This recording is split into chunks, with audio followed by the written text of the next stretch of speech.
I wanted to share, a couple of, our, initiative, our emerging work that we're looking at. The CUSP is, some similar stuff that Adrienne talked about, and like that's stuff that we're looking at. But obviously, the CUSP platform allows states to take that base and then begin to work off of that. And so, a couple areas we're looking at are really, we've got requirements on what are called like error rate review for CCDF regulations. That requires us to better understand how well we're doing at determining eligibility for children and families in our subsidy program. To be fully honest, we're under a corrective action plan for error rate. And so, so we're working through that process to improve our ability to determine eligibility properly. And so we're going to learn a lot through that process. And so we want to be able to leverage the data of that program to avoid that corrective action process in the future, and be better stewards of our public dollars.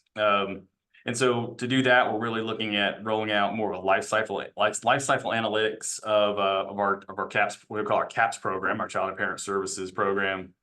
But in addition to that, we're also going to be setting up what we call red flag risk scores, and that's working with our audit department to reduce risk within the agency relative to our child care programs. And so, that might be result in maybe we're using it for investigations. Maybe we're also using that to create better business rules that reduce risk and prevent the potential for fraud. There's a whole lot of different perspectives you can kind of pursue with these with this work. Carl, you go to the next slide. So in terms of life cycle analytics,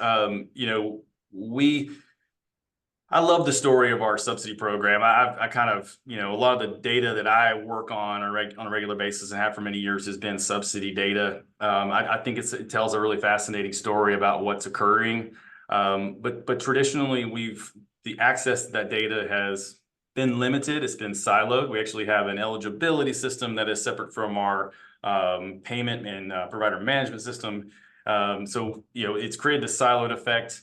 So the use of that data really is also siloed. So in my experience, in my work, I really work mostly with placement and attendance data to then report out, who's being served, how much does that cost, which providers are participating or not participating. On the flip side, we have our eligibility staff who process applications, and they're using application data to help them understand like how quickly they're processing applications, what their length of time it takes to determine eligibility, but no one's looking at the whole life cycle of that process. And so the goal here is actually to begin to integrate both siloed portions of the data into one place and really tell the whole story. I think there's a lot of things that we're not telling with that data. So like, how do families progress through the subsidy program, from the time of application to exit? So, what's one thing we're not looking at really well is like, okay, who's exiting the program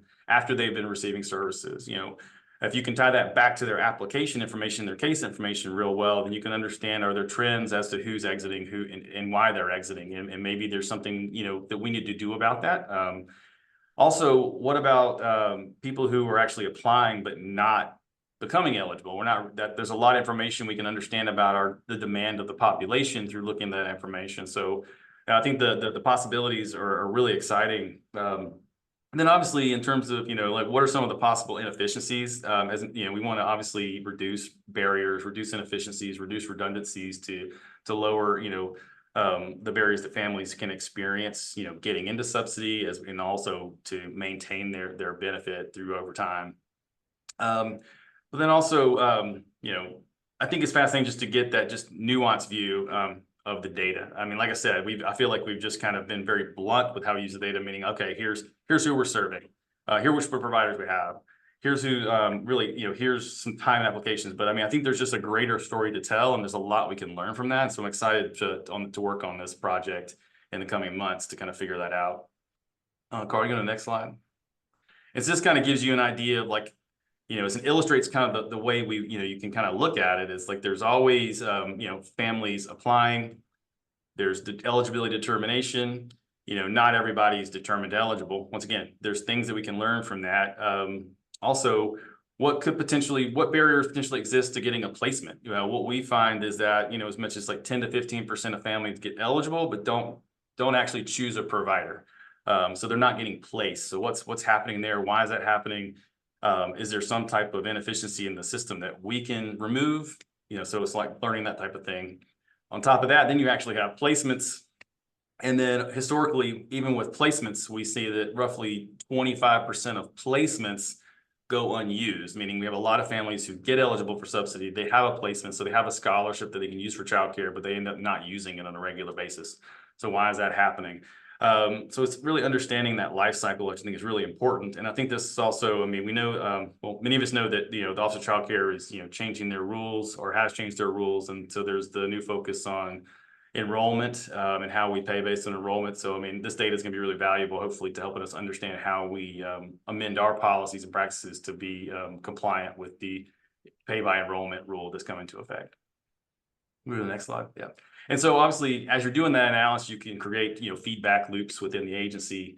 So we can, create the ability to publish that information internally, let people know what's going on, provide different layers and aspects of that data so that different groups can understand what's happening and figure out if there's something that they can do and take independent action, or they need to work across, cross-functionally across the agency to make that, to make policy change a reality.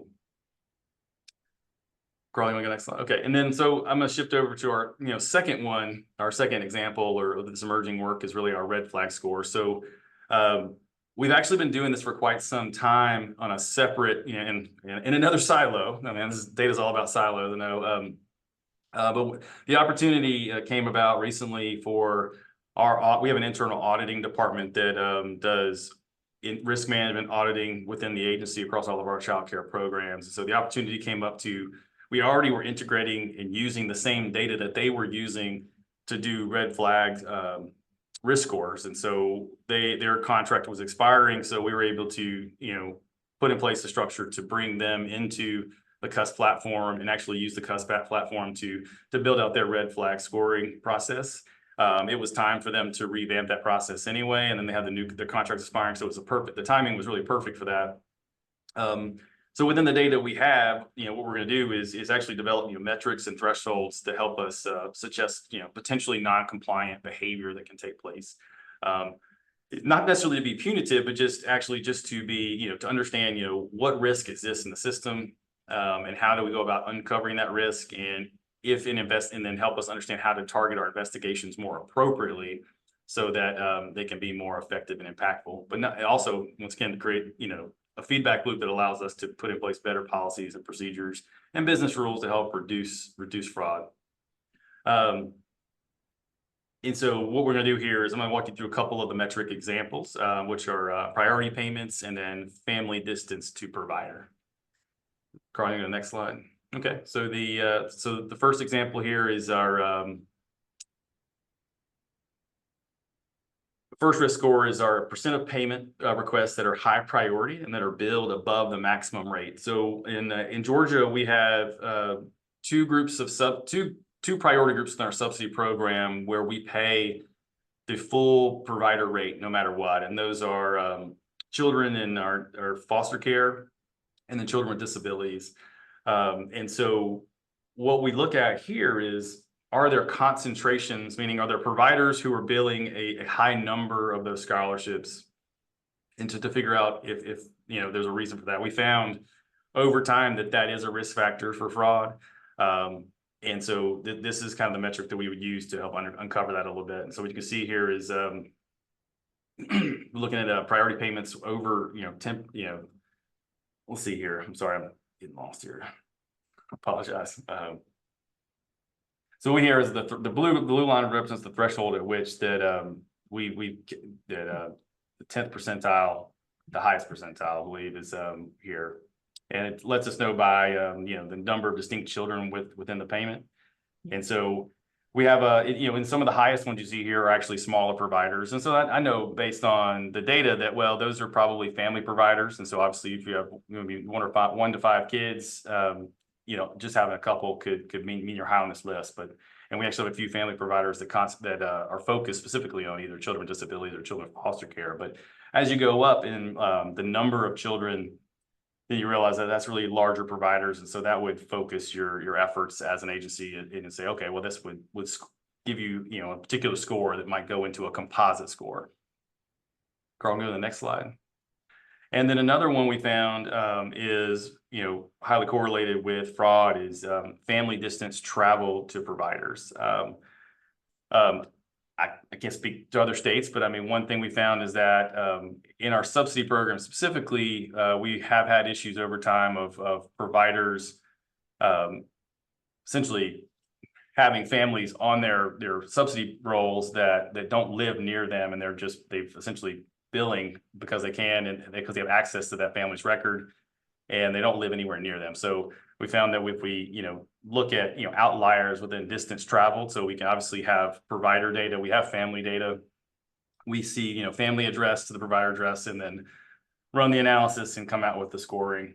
And that allows us to understand, to what degree, families are traveling to providers, which also is a fantastic stat anyway, but also if you see that they're traveling extensively for care, that can also, be a risk factor, and that also goes in that scoring metric.